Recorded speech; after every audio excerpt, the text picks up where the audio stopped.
Dahil nga nakatanggap tayo ng blessings mula sa ating Panginoon, ay magluluto tayo. At dito nga sa aming grill pan, dito ko sila pagmamantikain isa-isa. At ang luto nga pong ito ay tatawagin kong smoky pork adobo. Thank you. At kung magtataka nga kayo kung bakit ang lalaki ng gayat ko, wala lang, gusto ko kasi ay dito ko nga siya paiikot-ikutin hanggang sa magmantika na siya. Shoutout nga pala sa mga viewers kong bago at sa mga followers ding bago. Salamat sa inyo at huwag kayong magsasawa. Sa mga oras ngang ito ay tinakluban ko, tapos etong at nagtatalsika na ang mantika. Kaya para akong boksingerong iilag-ilag.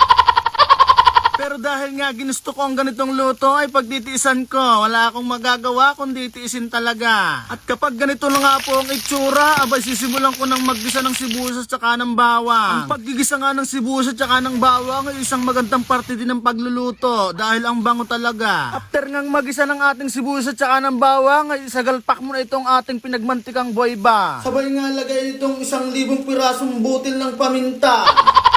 Sabay 2 tagaktak ng luha ng kambing. Este ng ating tawag dito? Liquid seasoning pala. Tapos nga inilahat ko na itong natitirang toyo, aba. Tapos nga bumili ako ng isang maliit na oyster sauce, pwede na iyan. Pero bago nga pala ang lahat, shoutout muna sa taong ito na nag-comment sa aking TikTok. Shoutout sa iyo, Jade Calisthenics. Maraming salamat. At dahil nga kakaunti na yung toyo, binudburan ko ito ng asin. Sabay lagay ng malinis na water mula sa aming pritel. Madami-daming ang water ang inilagay ko dyan dahil mukhang palalamutin natin ito ng halos 27 oras. Joke lang.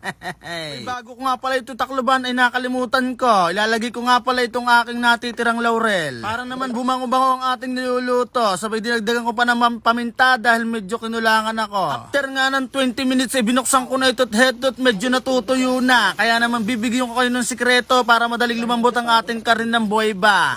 Eto't panoorin nyo, lalagyan ko siya ng yelo. At kung sasabihin nyo namang bakit di ko sa una ito nilagay, kailangan po muna natin siyang pakuluan ng hindi gamit ang yelo. Kumbaga sa bato, itong karne natin ay ibato, tapos sisigaan natin, tapos bubusan ng tubig. Ano mangyayari sa matigas na bato? Di ba nababaak siya?